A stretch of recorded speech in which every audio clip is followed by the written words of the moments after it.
The coalition of the willing strikes again. It almost sounds like a bad play on the Star Wars, the Empire Strikes Back or so. But at least in that case, I mean, the Empire actually was a formidable force. In this case, it might actually be more appropriate to say that the Europeans strike out, because the direction that they're going and the things that they're saying continue to make peace not only more unlikely, but to make a conflict on the battlefield turn to be the decisive way that the war will end. And it's just not leaving the Russians much of a choice. And that's just the hardcore reality. We're going to show you that today. And there's nobody better to decipher some of this stuff than Colonel Doug Macgregor, former advisor to the Secretary of Defense, defense and foreign policy analyst, and highly decorated combat veteran. Doug, as always, pleasure to have you here. Happy to be here, Dan. Well, let's just jump right into it. There was some meetings this morning, our time anyway, in Paris, where Macron was hosting Zelensky and Ursula von der Leyen and a number of other European leaders, and then another 20 joined in via VTC. So it was kind of a big confab, yet another one. This was supposed to be followed by a phone call then with President Trump in Washington here, and we'll get into some of the comments there in a minute ago. But first of all, I just kind of want your view on where you see the Europeans coming at this, because all the things that have been said, and after Alaska, after the meeting in Washington, and all the things that have happened since that time, and yet they met today in Paris, and I don't hear a lot different in what they're saying. No, I think that's right, but I think they've boxed themselves in a way that's extremely unhelpful. But we have to back off a minute, and we can't just view what's happening in Ukraine in isolation of what's happening, frankly, in Western Europe. We know that Starmer, the Prime Minister of Great Britain, is in a lot of trouble. He's clinging very precariously to power right now. The population, let's face it, is practically in rebellion against a government and a state that is determined to destroy them in favor of recently arrived immigrants who, frankly, aren't British, don't want to be British, will never be British. And that's not going to work very well. The situation in France is at least as bad, in some ways worse. Both Britain and France are practically insolvent. I don't see how they're going to sustain themselves too much longer financially. And then you're bringing in people like Tusk from Poland. Tusk is a globalist, just like Macron and Starmer. And then, of course, von der Leyen is absolutely indistinguishable from Klaus Schwab or Larry Fink. These are the people that want, the giant surveillance state to make sure that you and I express the right opinions. And anybody that raises objections to what any of these globalists want to do inside our countries is deemed to be an extremist. And any form of speech that deviates from their wishes is extreme speech and has to be suppressed. So let's look at the catastrophic conditions, in my judgment, that you have in Europe. Now, the people that are responsible for these catastrophic decisions or conditions and are ultimately going to be removed by them are the ones that are saying, well, we have to go forward and win the war in Ukraine, which is not just a contradiction, it's absurd. There is no chance whatsoever for this Ukrainian regime in Kiev to field any sort of force that is capable of defeating the Russians. And the Russians have made their case. They have tried to outline their legitimate security interests, and at every turn they've been rejected. We just don't listen to them. Trump went to Alaska and apparently either didn't understand what he was being told or just decided he didn't like it. So the other thing that's happening, in addition to the slow sort of disintegration of the West European governments that I mentioned, is that the world is dividing into two hemispheres. Now, one hemisphere, which is the hemisphere you and I live in, plus Europe, seems to be determined, and I'm talking largely about North America, seems to be determined to live in isolation from the rest of the world. And the rest of the world has said, fine, we'll live in isolation from you. We'll build our own parallel institutions, our own alternative to the SWIFT system, which the Chinese have created and to all reports seems to work better than our own. And by the way, our money is going to be meaningful because it's going to be backed by gold and potentially other commodities. In the meantime, we're sitting here on a ticking time bomb, a $9 trillion bill that has to be paid off at the end of the year or we face default. This is interest on our wonderful sovereign national debt that we can't retire. So this division into two worlds is probably now unavoidable and permanent. So we're not really talking to the people on the other side. We're not talking to China. We're not talking to Beijing or Moscow. We're not talking to anybody in Tehran. We're not talking to anybody in Delhi anymore. We're talking to ourselves. And we're quite convinced that we're right, everyone else is wrong, and everyone else should do what we tell them to do.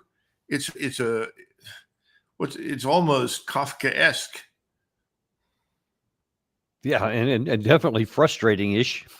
No question about that, because these things, these trends you're talking about are not hard to see, at least for people willing to just look at things as they are. But there doesn't seem to be a lot of willingness at the leader level to see things as they are. And let's first of all take a look at this. This is what President Trump is reported to have said after the meeting that they just held here, according to The Hill. It says President Trump emphasized that Europe must stop purchasing Russian oil that is funding the war, as Russia receives over $1 billion in fuel sales from the EU in 1 year, a White House statement said. The president also emphasized that European leaders must place economic pressure on China for funding war efforts. And Doug, I mean, I just got to say that those are both nearly impossible tasks. There's a reason why the Europeans haven't stopped buying Russian oil so far, even though all during this war. And there's, especially in light of the BRICS, of the SCO meeting, and of China's big celebration in Beijing yesterday, there is zero chance that you're going to successfully pressure China into doing anything against Russia. What do you make of these kinds of statements coming out of the White House? Well, this is unfortunately consistent, not just with President Trump and everything he's been saying and doing, but frankly, everything that his predecessor said and did.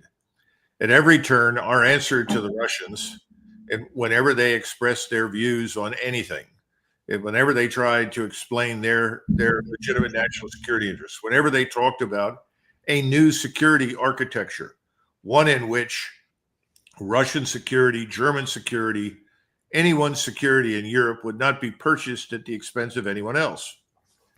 And what did we answer? We answered with escalation. We've continued to provide the Ukrainians with the means to attack Russia on Russian soil. We have been behind or had our hands in all of the quote unquote modest, successful strategic strikes that certainly garnered a great deal of attention, but did nothing to alter the course of the war. These are the drone strikes on the Russian strategic bombers, the most recent ones against the gasification refinery plants in Russia. None of these things were crippling in a strategic sense. None of these are altering the course of events. But they seem to create the illusion in the minds of the people that launched them that there's life in this regime in Kiev. In the meantime, as I think you pointed out some time ago, we just watched something in the neighborhood of 13,000 Ukrainian men between the ages of 18 and 25 leave the country, conveying the impression that the Ukrainian government has decided that if they don't let these people go, they too will be murdered on the battlefield, because there's no alternative to that right now. They're dealing with a military machine they cannot resist. And so perhaps it's prudent to let them leave in the hopes that at some point they can come back and repopulate Ukraine. I don't know. I'm speculating. But the whole picture is ridiculous. We continue down a path that has no chance of success, but it's doing a damn fine job of alienating the rest of the world. And that's what we saw in China over the last few days. And by the way, all that Chinese military might that was on display was not aimed at us. It was simply a clear and unambiguous signal that we cannot be bullied. You can't bully us into submission.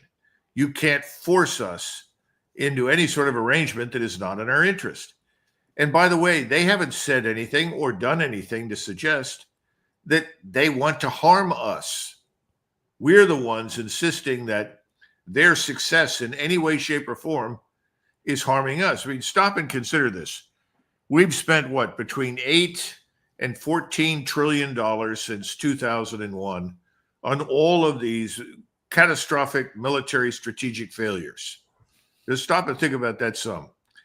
The Chinese have invested perhaps $1 trillion in building up the infrastructure for the One Belt, One Road that basically is designed to connect everyone on the Eurasian continent and Africa back to China and vice versa. In other words, a new commercial structure beyond anything that was conceived of under the Mongolian Empire in terms of commercial ties between East and West. Something beyond anything we've seen, certainly since the end of the Second World War, that promises to create enormous prosperity all over Eurasia and potentially Africa in time. And we are treating that as catastrophic. Something has to be resisted. Something has to be broken because we are not in charge of it. It's not our idea. We didn't think of it. And we utterly refuse to be part of anything that we do not dominate. That's essentially what it comes down to.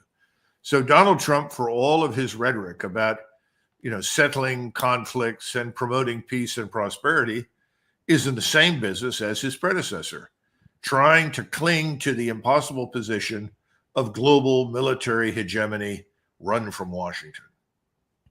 And that's expired. The use by date has passed, and instead of recognizing that, we just keep going down a bad and fruitless path. That's also mirrored to a large extent in Europe. I'm going to get to a bit of that in a second, but let's first start with Zelensky, because he's kind of deepened and dug into his trench a little bit deeper. Here's what he had to say after talking with President Trump. This is on his X account here, if you can pop that one up there. Basically, he's kind of reiterating one of the things that he said really all throughout this war, and took the opportunity again to say, he said, first and foremost, we talked about how to push the situation towards real peace. We discussed different options. The most important is pressure, using strong measures, particularly economic ones, to force an end to the war. The key to peace is driving Russia's war machine, or depriving it of money, depriving it of resources. And then he also adds, we also spoke about the maximum protection for Ukraine's skies. Until peace comes, Ukraine must not be at the mercy of constant Russian attacks. Russian missiles and drones must not take lives. Ukraine has proposed a format for protecting our skies for the U.S. to consider. So he wants some version of a air cover from the United States. And then instead of putting pressure on anyone else, he wants pressure on Russia alone, economics, which is ironic because President Trump announced right before this that he wanted to put pressure on Europe to stop buying Russian oil, and then also on China and presumably India, since he's got sanctions on them. But Zelensky's not even on the same page as Trump, because Trump didn't say anything about pressure on Russia so far. What do you think? I think that Zelensky's prescription is global thermonuclear war launched by the United States against Russia. It's insane. It makes no sense. And my great fear is that there are people in Washington that don't understand that that is the inevitable outcome if we don't take the off-ramp and get off of this dead-end road that we're on with Zelensky, because that's what he wants. He just doesn't want Europe to support him. He wants us to make it impossible for Russia to defeat him or anyone else. Well, that's not going to happen. We have no interest in that. And I think that President Trump foolishly listens to this man, and obviously to people around him, who tell him that we are more powerful than we are, that we are in a position to dictate terms, which we're not. And this man, Zelensky, is evidence for all of that kind of thinking. So the real question at this stage is, President Trump, what are you going to do to extricate the United States from this utterly pointless and fruitless policy that you inherited from President Biden? Thus far, his answer is nothing. I'm going to keep it up. I'm going to continue to do it. And if you really want to push this to the limits, you will end up in a nuclear exchange with Russia. The Russians have been very straightforward. We understand the conditions that they've described. None of those are unacceptable, frankly, to us. We do not lose as a result of supporting neutrality for whatever remains of Ukraine. We don't lose with a government in Kiev that is at least not hostile, if not aligned with Moscow. We lose if we are dragged into a war over a part of the world that is of no strategic importance to us against Russia. That's how we lose. And what you saw again over in China was a group of people, what is it? More than 40% of the world's population, and probably at least half of its natural resources, mineral wealth, oil, gas, you name it. We saw a demonstration that they have all gotten together and said, we would like to have peace in our time with the United States, but we will not submit to Donald Trump's bullying tactics. So he's got to make a decision. Where does he want to take us? Further and further down the road to disaster and potential war? Or does he want to get off the train, go somewhere else in a new direction? But see, this is also bound up with this financial system that we built after the Second World War, which is crumbling. We went to Bretton Woods. We went off the gold standard. We have taken this thing called fiat currency, which has no real value except what we impute to it. And most of that depends on trust in the United States government. Well, I think trust in the United States government is hit an all-time low, both overseas and here at home. So the question is, what are we going to do as this crumbles in front of us? Do we simply sink into a depression? Do we restructure the debt? No, nobody goes there. No, we give Besant orders from the White House. Find a new scam, some new means to get around reality. So he's turned to these treasury bills. The whole idea of reevaluating or revaluing gold has gone down the toilet. And part of that, at least, is because no one really knows what we've got. All we know is that the Germans and the Italians who've asked to repatriate their gold, we've told them, no, we're not repatriating all of it. So the question is, well, why not? The suspicion is we don't have it all. You see where I'm going? In other words, we're talking about the Ukraine war, but the Ukraine war that is mightily our responsibility. We built it up. We created the forces in Ukraine. We sent them into action. We've bled the country white. And yet Trump acts as though this is something that happens somewhere else that has nothing to do with us, which of course is absurd. So we've done that. We're in very serious financial trouble. You can't view one in isolation from the other. So if we stay on this track, the question is, which happens first? Are we dragged into an unnecessary self-defeating collision with the Russians on the strategic level, which could invite a nuclear exchange? Or the alternative right now is to continue on the current path and go down financially into total and complete ruin, into something worse than the Depression of the 1930s. So which is it? Which comes first?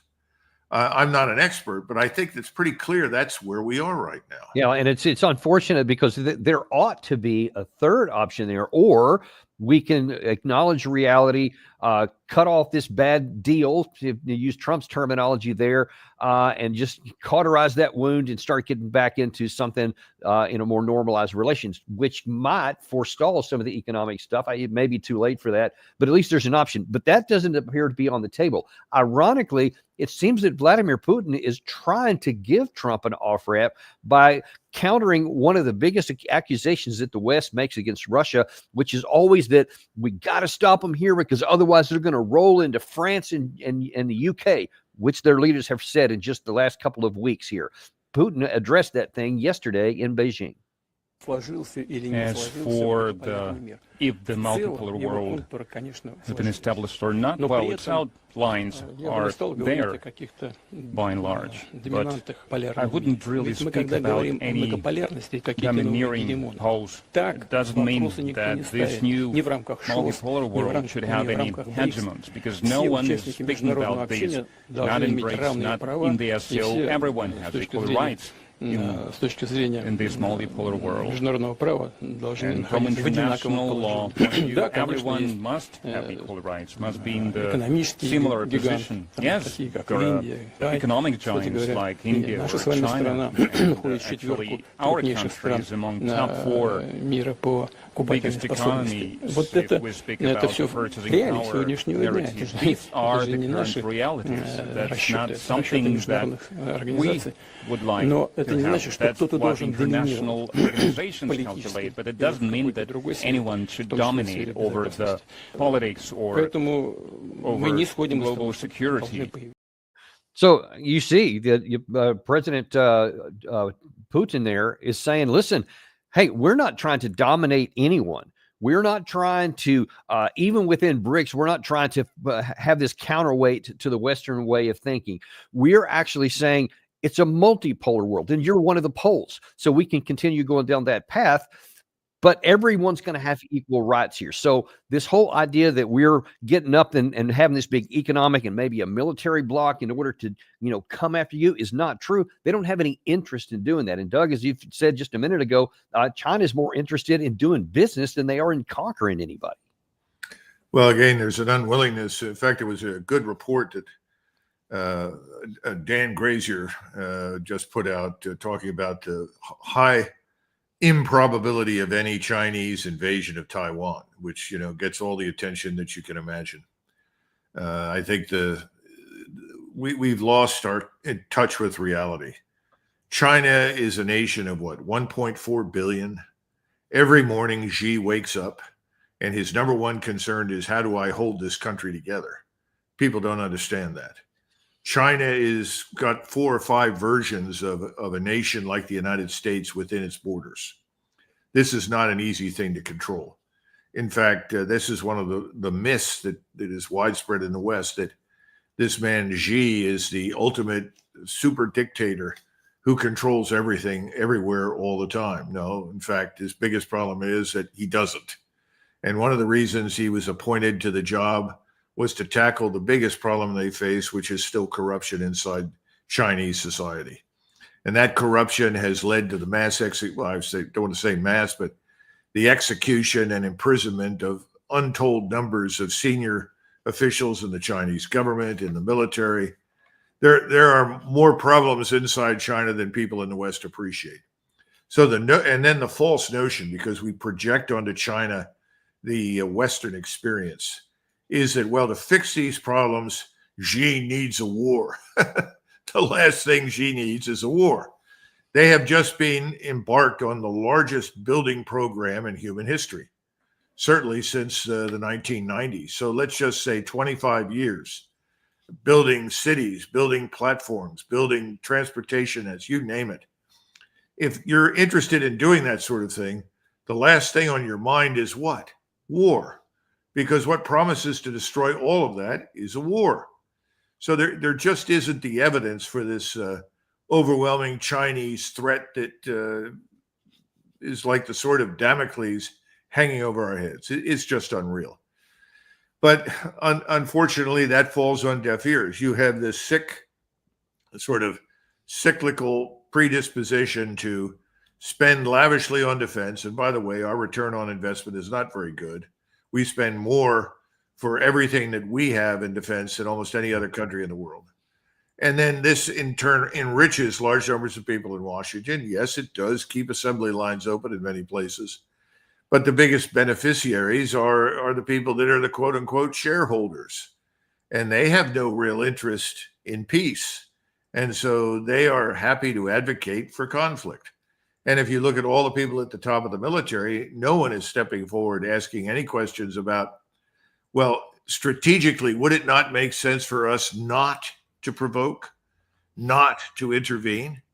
Did anyone stand up and raise questions about our decision to send this flotilla towards Venezuela? This looks like another Trump exercise insofar as there's no underlying planning or thinking, as far as I can tell. He wakes up, well, we're going to make a point. We're going to make an example out of these people. I want to get rid of Maduro or something. And suddenly everyone is on board and says, yeah, let's sail down to the Caribbean. It was supposed to take 2 days to assemble. It took many, many days to assemble everything because there was no adequate planning, no operational thinking. Strategically, we have yet to figure out what these people are supposed to do. Well, I'm 100% for using the U.S. military in the Western Hemisphere to defend us, to defend our interests. But I don't think the use of the U.S. military in the Caribbean to attack Latin American states is necessarily a good idea. There are always second and third effects associated with any military operation. Venezuela is not a robust and powerful state. We all know that. Right. Its society is not necessarily very cohesive, although I would argue we forced a lot of cohesion on them in the last few days. Yep. That very clearly. But the point is, how does it help us to do this? What difference does it make who is running Venezuela? Are we treating symptoms or are we treating the disease? Well, the disease is here at home. It's we've got to control our borders, control the coastal waters, control airports, get at the people who are bringing the material into the country that's killing us. But we've also have to go after the people peddling the drugs here inside the country. We have to do effectively what Lee Kuan Yew did in Singapore. And he had a death penalty. If you bring drugs in, if you try to peddle drugs, you face capital punishment. You know what? It worked. But if you bring it up right now, oh, that's terrible. We can never do that. Well, if you're going to take that position, we may not have a society, because a society that can't enforce laws like that and protect its own population isn't going to last. So instead of invading Venezuela at this point, which I think is a complete waste of time, or blowing up a boat in the ocean that's carrying drugs, and you know, from your time on active duty, I do, from having worked down at Joint Integrated Task Force South, GIATF South, that a lot of this stuff comes in much more sophisticated ways to the United States. Right. Blowing up this one boat is going to make a damn bit of a difference. But again, it falls into that category that is so important to Donald Trump. Optics. Yeah. See, I'm tough. I took guts to go and order somebody to blow a boat up. No, it strictly speaking, it falls into the category of extrajudicial assassination or murder. It's not strictly legal. Just because the president says, well, these people are terrorists, doesn't necessarily make them terrorists. Do terrorists and drug cartels cooperate? Of course they do. Does it mean everyone in the drug cartel is a terrorist? Does it mean everyone involved with terrorism is a drug peddler? No. These things do matter. The distinctions do matter. And remember, if we know that we're dealing with fragile state structures, if we know that Maduro has very little influence over his own armed forces, he really doesn't, which is not necessarily a good thing, but that's true. We know the president of Mexico has no authority over the Mexican armed forces. The Mexican army is under the control of the drug cartels. Wake up. That's what you're dealing with down there. Now, is the solution to destroy Mexico? I don't think so. I think you have to accept what you're dealing with, recognize what it is, but then you have to also look inwardly. It's one thing we have to defend ourselves against it on the outside. Taking the offense into some other person's society or state is not necessarily a good idea. We have to take the offense inside our country, go after what's inside the country first. And I think to some extent, that's something that Donald Trump would like to do. I don't think anybody's outlined it for him in a way that makes sense. So, you know, on the one hand, we have this ongoing war against Ukraine that really should end as soon as we can find a way to end it, which means let's look at the Russian conditions. Let's sign up minimally for what Putin has said he wants. He wants a neutral Ukraine. Well, and I want to go back to that conversation you had, or that press conference you had in Beijing yesterday, because there was a couple of other things of note, but one really big one, to where if I argued that he was trying to give Trump a hand by saying, hey, we're not actually trying to go after anybody else, he also showed that there's some limitations on that, because he said we are doing everything we can for negotiations, but if they fail, he said this. I still believe that if common sense prevails, that an agreement acceptable way to put an end to this conflict. It is possible. And since we can see the sentiments in the U.S. administration under the leadership of Trump, so we don't hear just mere statements, so we see the sincere desire to find a solution. And I believe there is light in the end of the tunnel. So we will see how the situation develops, how it unfolds. Well, if not, then we will have to accomplish our goals via military means. So he was very matter-of-factly there, not even mincing words anywhere. He said, yeah, we care about President Trump. We were happy to be working with him. We're looking for solutions. But if we don't find the solutions, there is another one on the table, and we will simply continue to go until we get our military objectives met via military, meaning they'll simply win the war. Is that just him making a bunch of statements and trying to look tough, or do you think he means it? No, I think he's absolutely serious. And we have to understand there's tremendous pressure on him at home. Everybody talks about Vladimir Putin, the dictator. It's very misleading. He looks at the opinion polls. He listens to the Russian people. Let me tell you something. The Russian people want this war to end on the terms that he's outlined. And they don't care if they have to march all the way to the Polish border. Now, that's something that Putin has never wanted to do. He's stayed focused on Luhansk, Donetsk, Kherson, essentially Novorossiya, New Russia. And that's laudable, but I think he's coming around to understanding that we're not going to do business with him. It doesn't make any difference what he says. President Trump doesn't understand, and President Trump is only interested in what President Trump benefits from. He's personally invested in what he thinks is important for himself. And that's not a good way forward in international relations. You have to think in terms of the broader community of states and nations. You have to think in terms of your own standard of living, your economic health. Trump is not there, and I think Putin knows that. So he's just going to plow ahead. Now, he has something very important working for him, and we in the United States are not paying nearly enough attention to this. Von der Leyen is standing on thin ice. She could be removed any day. Everyone in Europe has had it with the European Union. People do not want to be ruled from Brussels. What Orban began, what Orban began and what Fico has joined, and I think others are joining very rapidly, is this recognition this all needs to stop. And they're not going to take orders anymore from the EU. The EU is dying. NATO is sort of a long column of cars in a clown show, and they're all chugging along and making noise, but the engines really don't drive very well. There's lots of smoke and fire, but there's nothing to it. NATO is doomed. It's a waste of time. So I think these are the things that we need to be honest about. We refuse to be honest about them. Instead, we treat everything as though it's solid gold. Nothing can change. The world of the future will look like the world of the past. And at some point, it's going to be impossible to conceal these facts from the American people. And it's going to happen soon. I don't know where it starts. I always thought it would start in France and then spread. It may start now in Great Britain. I mean, their economy is definitely tanking. We're linked to it very closely. The banks in London and the banks in New York City are intimately familiar with each other and inextricably intertwined. All of this is coming to a head.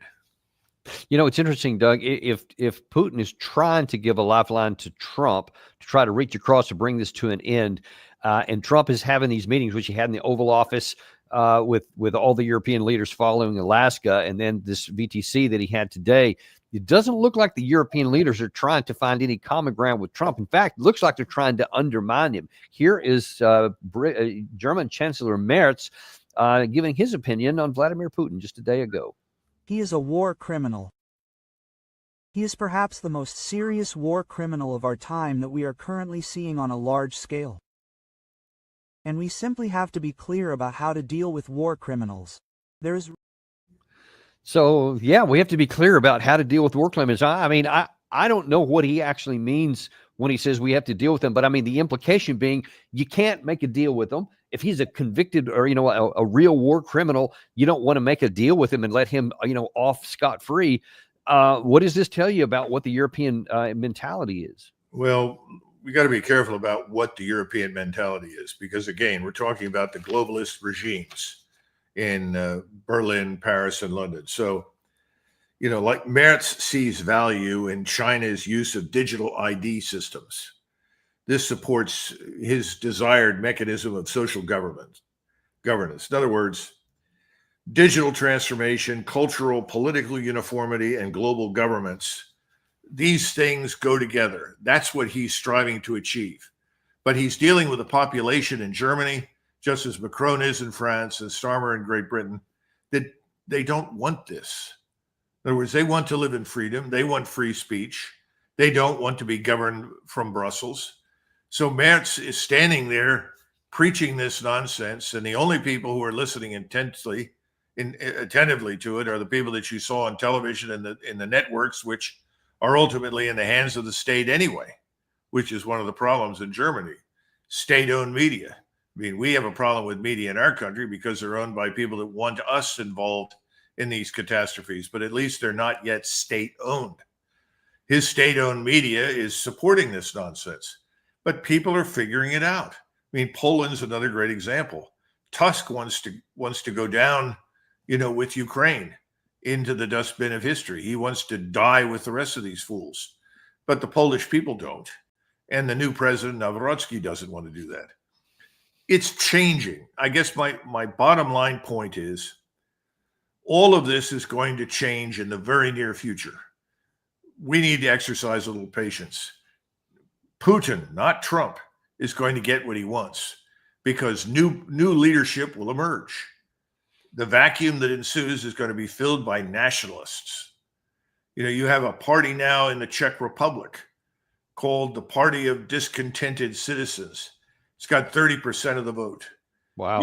You have a similar situation in Germany with the Alternative for Germany, despite the fact that 6 politicians miraculously from the Alternative for Germany were all murdered within the last few days. Oh, big wow. question is asking, well, what killed these people? They're saying natural causes. Most people think they were murdered. That's the tip of the iceberg. In other words, all of these terrible politicians that have bankrupted their countries, dragged them into a war they didn't need to fight against a state that really wasn't their enemy, Russia. All of this has resulted in deindustrialization and economic collapse. They're going to be swept away. It's over. I think Putin knows that. He's waiting, and that's one of the reasons he doesn't want to have to move any further west. He's never been interested in ruling Western Ukraine. My God, that would be an horrific nightmare. Everyone knows what the Western Ukrainians are like and what they want, what they don't want. They have been ferocious in war and in peace against their enemies, whether they were Polish or Russian or anybody else. He doesn't want anything to do with that. What he would like to see is a self-governing, neutral Ukraine that is not hostile to Russia. That's what he wants. We are doing everything we can to prevent that. That will not end well for us. And that goes back to the original point. What do we want? Well, I think the American people want nothing to do with any of it, frankly. I think Americans are worried about inflation, and inflation. I think they are upset with the lack of law enforcement across the country. Not the failure of police to enforce the law, but the inability of the police to enforce the law, because you have thousands of attorneys working hard to prevent law enforcement from succeeding. Now, this didn't all happen under Donald Trump. This has been building for years. But these are the things that Americans are worried about. And they want jobs. They want to earn a living. They want to be able to pay for gasoline and food. We all know that. They're not interested in going to war with Russia over this place called Ukraine. Neither are most Europeans. Some of the European leaders do. Gary, I'm going to skip ahead a little bit here. I want to go to the one that we have labeled Macron 1, because he's talking about not even looking for ways to find an off-ramp for this. If Merz was, trying to stir the pot up of antagonism with Russia by calling Putin a war criminal, Macron seems to be focused solely on extending and expanding the war. There are 26 countries who have formally made pledges, who have committed to provide additional forces in Ukraine where needed, be it on the land, in the air, or by sea, to provide, again, further support to Ukraine and to Ukrainians until a ceasefire or peace can be found. That's obviously absurd. You're not going to find a ceasefire or an end of war with those kinds of terms, and yet that's the only thing on the table for Ukraine, for Europe. When did World War I end? It ended after a peace was negotiated and a time and date was set for the end of hostilities. In other words, there was not a ceasefire while people met and decided what to do. The fighting continued until 11 o'clock in the morning on the 11th of November, 1918. We need to understand that. No one is going to stop fighting unless there is evidence for a tangible, endurable peace of some kind. That can be negotiated. The Russians have made that very clear. We need to step up and support that. And then I say this all the time, but people don't understand it. The people with the most invested in this are the Poles, the Lithuanians, the Slovaks, the Hungarians, the Romanians, and the people in Moldova. They live on the edge of the abyss. They're watching this tragedy unfold across the street. Their neighbors. Where are they? Who represents them at the table? All we do is listen to Paris, London, and Berlin. Yeah. And this horrible situation in Brussels is von der Leyen and her gang. The hell with those people. They don't live with the problem. The problem is to the east. The people that live on the border with Ukraine and potentially Russia are the ones with the most interest. They need to step up too. We can support that. We used to be about self-determination. I recall at least one American president that talked about self-determination. Everybody else over the last 20 or 30 years has talked about us leading everybody in the world, whether they like it or not. We need to get back to the idea of self-determination. The people that live there need to determine the outcome. Who's going to step up and support that? That's what President Trump should be talking about.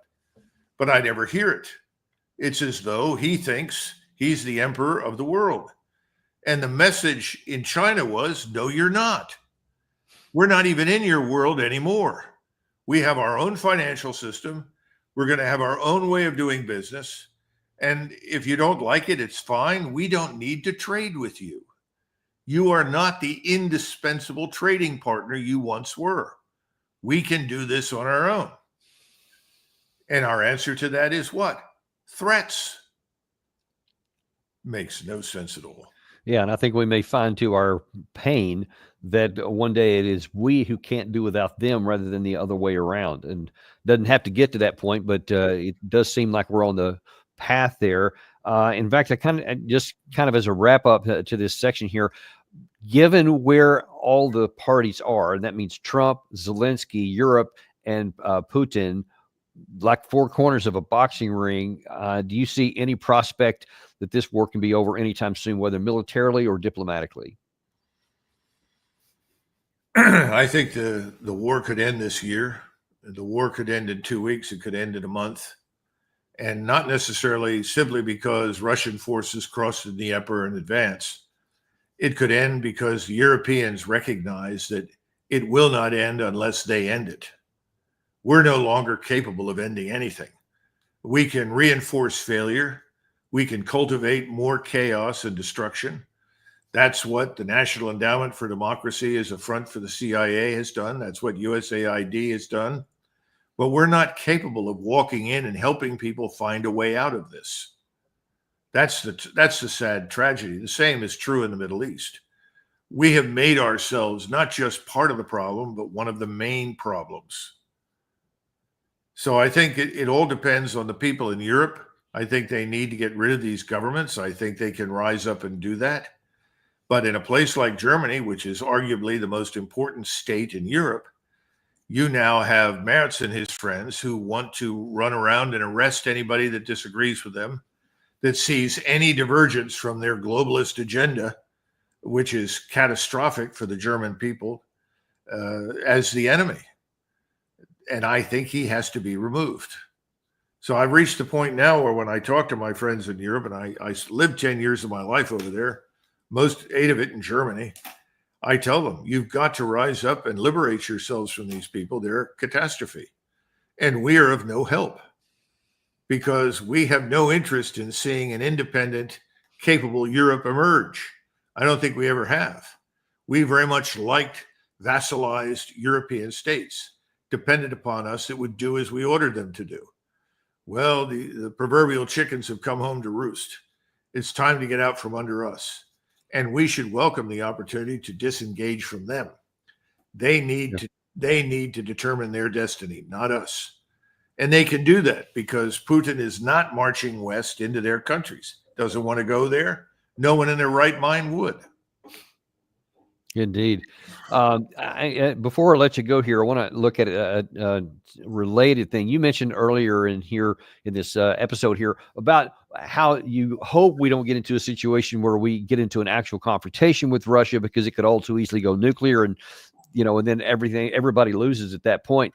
But there is a possibility that we could have it underneath that threshold. It would be hard to do, but it's still possible to fight at the conventional level, meaning it could go not all the way to complete catastrophic. But I want to look at what would happen if we fought at the conventional level. Now, when you look at these parades that have happened from the U.S.,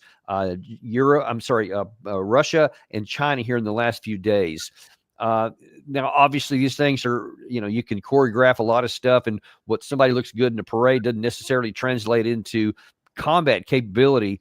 But I do want to look at here. You're seeing the Russians here. This is from their May 9th parade. And then in a minute, you're going to see the U.S. version of that in June. And then the last part here, we're going to see in the Chinese parade here. What, if anything, can we gather about the actual combat capability? Should conventional war include any or all of these in some sort of the conventional conflict? What does this tell you? Anything? Well, if you look at the performance by the Chinese and Russian forces and the forces that participated in their respective parades, they all look very good. They conveyed the impression of discipline, organization, and so forth. Look at look at this sort of thing. It's not very professional. And obviously it's nice that people are happy and smiling. But this imagery here, Doug, this one just really kills me because it looks like we're just, creeping along here as opposed to these, formations that were coming on both the Chinese and the Russian side. I just kind of cringe. And then you're going to see us walking, not even in formation here in a second. It's really kind of cringeworthy. Well, I think that's exactly right. It is cringeworthy. These people look at the way they're dressed, look at the way they move. Look, we know that discipline is at a low point in the armed forces. We place a lot of value on things, but not nearly as much on discipline. People say, well, it doesn't matter what happens on the parade ground. It's interesting to note that when forces were prepared to go fight on the continent, British forces, Churchill made a point of going out to inspect them and see them. He wanted to see them pass in review because he knew it reflected a level of discipline, responsiveness to leadership, attention to detail that would carry over into professional military performance in combat. We don't understand that. We underestimate it. We don't value it. And it's wrong to do so. And so we have something that looks like a volunteer fire department on parade half the time. And that doesn't impress the American public. Some people are impressed because they don't know any better. I've watched some parades in recent years at the service academies and was deeply disappointed at the performance. These things matter. Discipline manifests itself in many, many ways. I remember years ago when I was a plebe at West Point, we were going through one of these endless inspections in the summer before the academic year began. And we hadn't done badly in my room. My roommate and I did pretty well, but we had neglected to fold the towels, believe it or not, in the prescribed fashion. And one of them was dirty. And in walked a major, and he later became a 4-star. His name was Jiawan. And Jiawan was an interesting guy. I mean, I met him once. Yeah, but he walked in, Major Jiawan, and he walked around the room, and he did not miss anything. And he instantly found the towels. He pulled the towels off, and he said, "Gentlemen, attention to detail is the mark of a West Point graduate. The discipline it takes to fold your towel properly is reflected in everything that you do." Yes, sir. Yes, sir. We all thought, well, now we're screwed. He's going to give us demerits. We can kiss our life goodbye over the next 2 days. Fortunately, he did not, and we were grateful for that. He was serious. Whether or not you liked Jiawan or thought he was a great general or a great man is neither here nor there. He was right. He was correct. All of that was missing from that parade in June. I was deeply upset by it and angered by it. I think many of us were that saw that. It's disgraceful. You know, when these parades are staged and executed in Moscow and Beijing, they spend weeks preparing for this. You go to the Trooping of the Color on the Queen's official birthday in June every year. They practice for 2-3 months sometimes before that's executed because it matters. The exhibition of discipline and performance matters. And my only comment is that we are far from where we need to be. Let's put it that way. And I'm not saying that the Chinese or the Russians or anybody else is perfect. We all have our problems. But the manifestation of discipline and performance in those settings is a reflection on the nation. And it's a matter of national pride. I think that's lacking with us right now. It needs to be rebuilt badly. Yeah, you know, I have a similar experience, actually, that of myself, and I can confirm that it does matter. I joined as a private back in 1985 at Fort Sill, Oklahoma, and during my basic training period, a similar situation happened where we had this inspection, and one of my socks was not folded correctly. It wasn't even a towel; it was just one sock in a drawer. And so the drill sergeant came in and literally just trashed the entire place. And of course, we had to stay up until 2 or 3 in the morning until we could get everything back into order. And he'd pull some of it out into the hallway, et cetera, just to reinforce. And I promise you that message was clear that the attention to detail mattered. And that did translate into across the board what we were doing. And that's the Army that when I first met you, actually in 1989, or I think 1990, at the 2nd U.S. Cavalry, when I showed up, that was still the mentality then. And attention to detail mattered, et cetera. I don't see that as much. And I got out in 2015, so it's been a while since I've seen firsthand. But what I have seen is and we saw on display right there this very summer, they just don't seem to be concerned about that. No one seemed bothered by the fact that in that last clip there, guys were physically out of step, and no one seemed bothered by it. Well, Dan, I think that drill sergeant knew that you were from Texas and you deserved it. Well, I can't deny that. I'm pretty sure that's the case. He was a Vietnam vet, by the way, and a hardcore guy, which I hated him at the time, loved him ever since, but I'm sure that's right. Yeah, that's right. Okay. Well, listen, thanks so much. Good to talk with you. Well, I also don't want to let people get off without this issue with the national conversation coming up back in Texas. Speaking of Dallas, can you tell us a little bit about what this is and what people can do to join? Yeah, well, the first thing is I've had a number of people said, all right, this sounds great, this national conversation. We like the people that are going to be there with you. What's this really all about? And I told someone yesterday, I said, this is the first decisive step in the direction of building a real foundation for a third party. Now, what do I mean by that? I mean a party that's not created top down. We don't have any billionaires shoveling money in the direction of a party that's supposed to be responsive to them. This has to be built from the bottom up. And the national conversation is an attempt to go across the country. We start in Dallas, we'll go to other places, hopefully once every 90 to 120 days, talk to different audiences in the country, some in the West, some in the East, some in the South, and we'll share our views, and then we want to hear the audience express their views, because this idea of an alternative to the uniparty, which is really what we're all about, can't work if it's not bottom up. It won't work because somebody sits there and I've got $1 billion. This is what I think. Join me. No. We have to build something that reflects the broader consensus and thinking and needs of the American people. So this is the first shot out of the barrel. I don't know if it is going to work. This is an experiment. People have said to me, well, you're asking money, a lot of money for this. Well, we have to because this is a nonprofit. We've had some contributions from people, but we've got to pay for everything. The food, the wine, the beer, the soft drinks, that's free. All you have to do is show up. You've got to have tables and food and all these things. But then we have to pay for everybody to get there that's going to entertain you and ask you the questions and solicit you for advice, which is really what we're about. We're not just there to say, here are the solutions to all your problems. We're going to express our opinions. Then you are going to have an opportunity to get on the mic and tell us what you think. And I fully expect that some people will say, we think you're full of crap. And this is what we think the real answer is. If we don't, then America has fallen on hard times.